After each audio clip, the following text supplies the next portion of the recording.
আসসালামু আলাইকুম। কেমন আছেন সবাই? আলহামদুলিল্লাহ আমি অনেক ভালো আছি। আজকে আমি লাউ পাতা মানে ভাতের উপর দিয়ে সিদ্ধ করেছি। আ আর সেটাই আপনাদের সঙ্গে শেয়ার করলাম।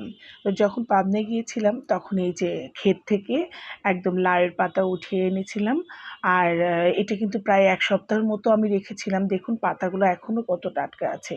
তো যাই হোক এর ভিতরে যে একটা মানে শির থাকে সেটাকে আমি ভালো করে একটু বেছে নিচ্ছি। এভাবে বেছে নিলে আসলে মানে সিদ্ধ হওয়ার পরে জিনিসটা মানে ভালো হয়। তো যাই হোক আমিও এভাবে করে নিলাম। এভাবেই বাছতে দেখেছি সবাইকে। আমিও এভাবেই করলাম। করে ভালো করে একটু ২ হাত দিয়ে কষলে পাতাগুলাকে ধুয়ে নিয়েছি। আর নিয়ে এটা আমি আজকে মানে পা হাঁড়িতে ভাত রান্না করেছি। আর ওই ভাতের উপর দেবো, হ্যাঁ?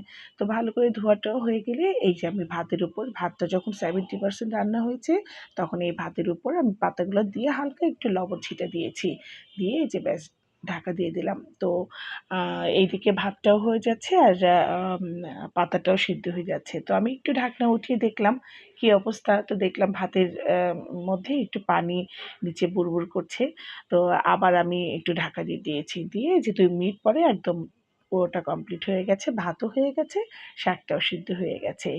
এরপর আমি মানে একটা প্লেটে উঠিয়ে নিয়ে ৩-৪ টা কাঁচামরিচ এভাবে কুচি করে নিয়েছি।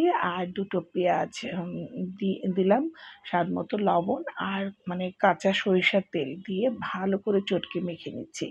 আর এর ভিতরে আরেকটা যেটা দিলাম, একটু পোস্ত আর কাঁচামরিচ বেটে নিয়েছিলাম। নিয়ে একদম ভালো করে চটকে দেখুন এই যে মেখে নিচ্ছি। এই ভর্তাটা যে এত অসাধারণ হয়েছে কি আর বলব। পোস্ত দেওয়াতে আরো বেশি কিন্তু ইউনিক হয়েছে। তো যাই হোক আমার এই ভিডিওটা যদি আপনাদের ভালো লেগে থাকে অবশ্যই লাইক, কমেন্ট, শেয়ার করবেন। আর আমার জন্য বেশি দোয়া করবেন। এভাবে একটু ভর্তা বানিয়ে খাবেন। আল্লাহ হাফেজ।